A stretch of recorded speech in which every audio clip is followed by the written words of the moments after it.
Let's get one thing out of the way right now. No community, group of people, or individual deserves to be attacked, bullied, or in a similar fashion be picked on. That being said, arguing with facts and reason, criticizing constructively is none of those. That also being said, we should not stand for victim mentality. Let me just list a few examples of what I'm talking about and then go into explaining. When a transsexually identified person does not want to date a cis man or cis woman, it is not discrimination. If a cis man or cis woman doesn't want to date a transgender person, it is not discrimination. Believing into the proven fact that gender dysphoria is a neurological issue with origin in the human brain does not make you true scum or a trans medicalist.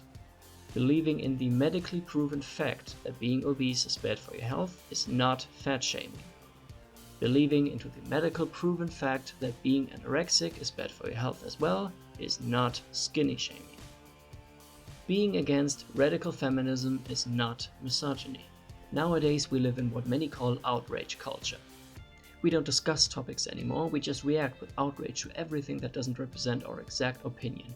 Whoever dares oppose us is doxxed, bullied off of social media, sent death threats even. You cut that out now, or you'll go home in an ambulance. Yeah, that seems mildly inappropriate for a political discussion.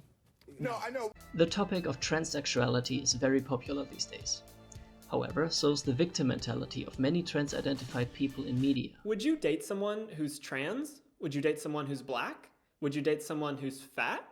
Would you date someone who's disabled? Now, honestly, I don't know what your answer is to those questions, but I've met a surprising number of people who would say no to all or at least some of them. Their argument is that it's just a preference and that you can't control who you're attracted to. I think most of the time that this is brought up, it's in regards to race. I'll link to a couple really good videos in the description about racial dating preferences, but in this video, I want to talk about our other biases. Let's start with trans people. Would you date a trans person, honestly? Think about it for a second. Okay, got your answer?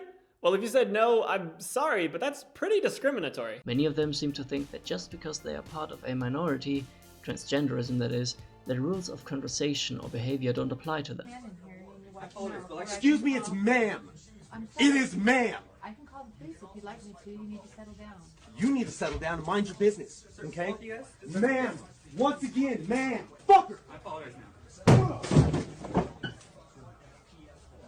Once again, I know this is not the entire trans community, but to do the exact same thing to cis people, the very thing you are afraid of happening to your own community, like generalizing, all men are misogynistic, all cisgender people are transphobic, like insulting, like hating on, like attacking. Trans men are not men.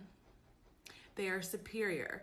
They are elevated. They are on a higher level than the rest of men, which is why when we ride at midnight to kill all men, we will spare the trans community. Is hypocritical at best and, pardon my language, fucking stupid and immature at worst.